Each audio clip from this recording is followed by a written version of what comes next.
में आपका स्वागत है। आज मैं गाइडेड मिस्ट्री में आगे पढ़ने वाली हूँ। हमारा जो मिस्टीरियस लड़का था वो जंगलों में ही, जब वो पुलिस उसको लाश देखने आई थी दूसरे लड़के की, तब वो भी अरेस्ट हो गया था वहीं पर। पुलिस ने अरेस्ट करने के बाद उससे काफ़ी पूछताछ की कि तुमने उसे क्यों मारा, तुमने उस लड़की को और तुमने उसके भाई को क्यों मारा। पर उसने सिर्फ इतना कहा कि शैतान के लिए। पुलिस को समझ में नहीं आ रहा था कि आखिर ये कहना क्या चाहता है। उन्होंने कई बार प्रयास किए पर उसने कुछ नहीं बोला। रात का समय था। तभी अचानक उसने कुछ नहीं कहा और एक खबरदार उसके बस में आ गया। उसने उसे आकर एक चाकू दी। वो उसके काबू में बिल्कुल पूरी तरह से था। जैसे उसने चाकू दी तो उस लड़के ने अपना गला काट के अपनी जान दे दी। जान भी उसी तरह दी जिस तरह लोगों को मारता जा रहा था। पुलिस वालों को और ज़्यादा सदमा आ गया कि आखिर इसने क्यों मारा अपने आप को। फिर निशांत नाम के लड़के की स्टोरी स्टार्ट होती है। निशांत एक बहुत ही सीधा साधा लड़का था, पढ़ने वाला लड़का था। वो कुछ ज़्यादा ही मासूम था। सभी लोग उसे परेशान करते रहते थे। वो बहुत ज़्यादा डरा हुआ खड़ा था। वो कॉलेज ज्वाइन करने वाला था, जिसके लिए वो बहुत ज़्यादा डरा हुआ था कि आगे क्या होगा। पर किसी तरह उसने हिम्मत करके कॉलेज गया। कॉलेज के पहला दिन था। वो थोड़ा डरा हुआ था पर फिर भी जा रहा था। पहुँचते ही उसके सीनियर ऋषभ नाम के एक लड़के ने उसे देखा और उसके साथ रैगिंग करने की सोची। ऋषभ एक बिगड़ाया लड़का था जो सभी लोगों को परेशान करता रहता था। उसके 4 और दोस्त थे जो कि उसके साथ मिलकर निशांत के साथ रैगिंग करने लगे। निशांत बहुत ज़्यादा पहले से डरा हुआ था। इन लोग की रैगिंग की वजह से और ज़्यादा परेशान हो गया। वो लोग उसे भरे कॉलेज में जब देखो तब परेशान करते रहते थे। कभी कचरे का डिब्बा उसके ऊपर क्लास के सामने फेंकते थे, कभी पैर फंसा के उसे गिरा देते, कभी क्लास में पढ़ते हुए बैठता तो उसकी सभी बुक से फेंक देते, या फिर कभी उसके बैग से लंच बॉक्स निकाल कर फेंक देते। वो बहुत ज़्यादा परेशान हो चुका था निशांत, और रोते हुए एक दिन ऐसी सड़कों में घूम रहा था। वो बहुत ज़्यादा दुखी था। उसको समझ में नहीं आ रहा था कि आखिर मैं क्या करूँगा। वो अपने कर्म को कोस रहा था, रो रहा था। तभी अचानक जंगलों से एक आवाज़ आई। उसने उसका पीछा किया तो किसी बुजुर्ग आदमी की आवाज़ आ रही थी। उसने बिना टाइम हुआ वहाँ गया तो ये वही आदमी था जो उस मिस्टीरियस बॉय को मिला था। इसे भी वही बूढ़ा आदमी मिला। जैसे ही निशांत ने उसे देखा तो मिस्टीरियस बॉय के बिल्कुल कब्जे में आ गया। तो आदमी ने निशांत को आंखों में किस इशारा किया। निशांत कॉलेज तुरंत गया, उन चारों लड़कों को धमकी देने लगा और उनको अपने पीछे दौड़ाया। वो लोग गुस्से में थे और उसके पीछे दौड़ते गए। दौड़ते दौड़ते वो लोग जंगलों के पास पहुंच गए और जंगलों के पास होते हुए एक पुरानी सी खंडर में घुस गए। वहाँ घुसते ही सभी चारों लोग डर गए, लेकिन आगे वाला जो बिगड़ैल लड़का था उसने उन्हें किसी भी तरह अंदर जाने के लिए कहा। सभी लोग इसके पीछे पीछे चले आए। सबके पीछे अंदर जाते ही उन्हें निशांत को आवाज़ दी, जोर से चिल्लाने लगे कि निशांत कहाँ है, तू कहाँ है। पर वो निशांत ने कोई आवाज़ नहीं की। अचानक चारों की नज़र निशांत के ऊपर पड़ी। निशांत एक कोने में बैठा हुआ था। उसने भी वही जैकेट पहन रखी थी जो कि उस मिस्टीरियस बॉय ने पहन रखी थी। उसने उससे नीचे करके बैठा हुआ था।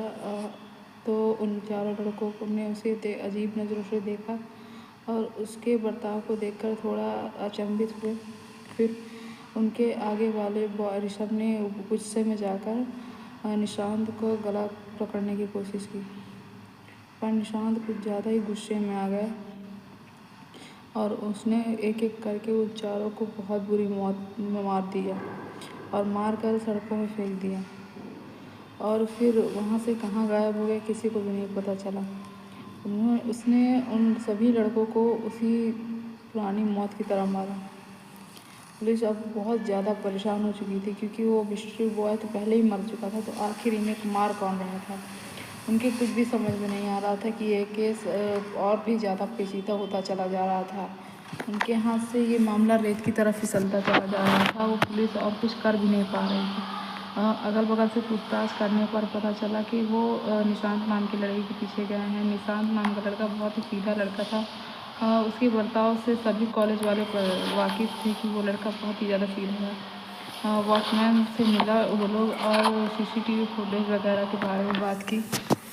वॉचमैन ने भी निशांत का काफ़ी सपोर्ट किया क्योंकि निशांत उनके रिलेशन में लगता था। जानकारी लेने के बाद पुलिस ने उस लड़की के बारे में और ज़्यादा थोड़ी बहुत पूछताछ की और हवलदार को उसके बारे में पता लगाने के लिए कहा।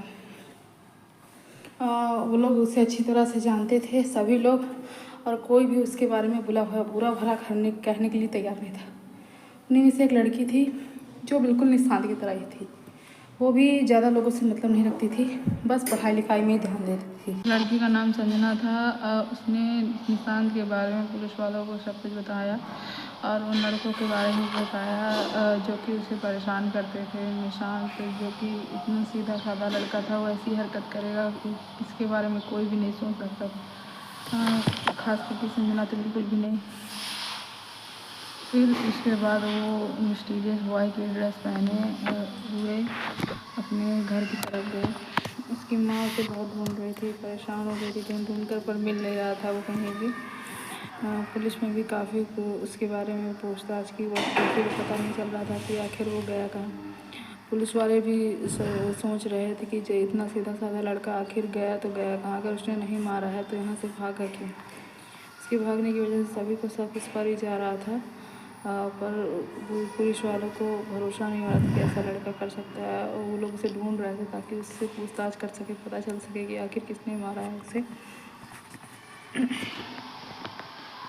निशांत बिल्कुल डरा सहमा लड़का रहने वाला, वो ऐसा कैसे कर सकता है, इसके बारे में किसी को नहीं सोचा था। फिर अचानक उसकी माँ और घर में आई और निशांत वहाँ से घर पर मिला। वो अजीब सी हरकत कर रहा था, माँ से पूछने पर भी कुछ बता नहीं रहा। उसने बोला, माँ से फिर उससे पूछा पर उसने कुछ नहीं बोला और उसे गला दबा कर अपनी माँ को मार दिया।